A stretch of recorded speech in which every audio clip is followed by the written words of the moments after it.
À Malabo, en Guinée équatoriale, la 47e session ordinaire du Conseil exécutif de l'Union africaine s'est tenue les 10 et 11 juin 2025. Durant ces travaux, les ministres des Affaires étrangères des États membres ont planché sur un thème à forte résonance historique et politique, justice pour les Africains et les personnes d'ascendance africaine par le biais des réparations. Une initiative portée par la Commission de l'Union africaine alors que le continent cherche à renforcer son autonomie et à faire entendre sa voix sur la scène internationale. L'accent a également été mis sur le financement de l'institution. Le budget 2026 devrait être conclu au terme de cette rencontre.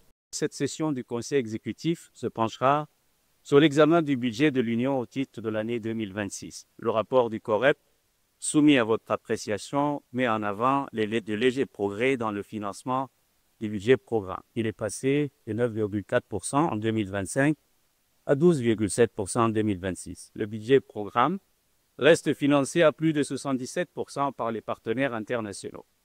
Les États membres de l'Union financent le budget de fonctionnement à hauteur de 100%. Parmi les autres sujets majeurs abordés, l'accélération du processus d'intégration continentale, la répartition des rôles entre l'Union africaine, les communautés économiques régionales et les États membres, ainsi que l'état d'avancement de la ZLECAf, la zone de libre-échange continentale africaine. Ces discussions s'inscrivent dans une volonté partagée de redynamiser l'agenda 2063 en plaçant la coopération régionale et l'harmonisation des politiques économiques au cœur des priorités. En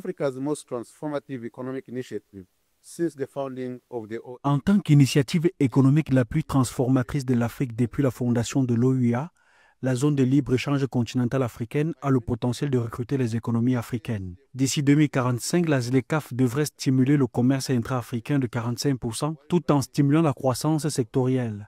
60% dans l'agroalimentaire, 48% dans l'industrie, 34% dans les services et 28% dans l'énergie et les mines. Mais nous devons veiller à ce que cet accord commercial ne reste pas sur le papier. Le financement de l'Union africaine reste cependant un défi central. La Commission a annoncé une légère progression de la contribution des États membres au budget programme, passée de 9,4% à 12,7% entre 2025 et 2026. Mais seuls 17 pays ont à ce jour mis en œuvre la taxe de 0,2% sur les importations, décidée à Kigali au Rwanda en 2016 pour garantir l'autonomie financière de l'institution. Un sujet de préoccupation récurrent alors que les ambitions panafricaines nécessitent des ressources stables et pérennes. La Commission poursuit ses efforts de mobilisation des ressources.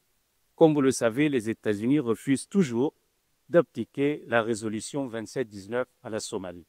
Il nous faudra tout de même s'appuyer sur le compte de la paix, dont la vocation première est de soutenir les opérations de paix sur notre continent. Dans un contexte mondial incertain, la Commission de l'Union africaine entend donc maintenir le cap d'un développement souverain, ambitieux et porté par les Africains eux-mêmes.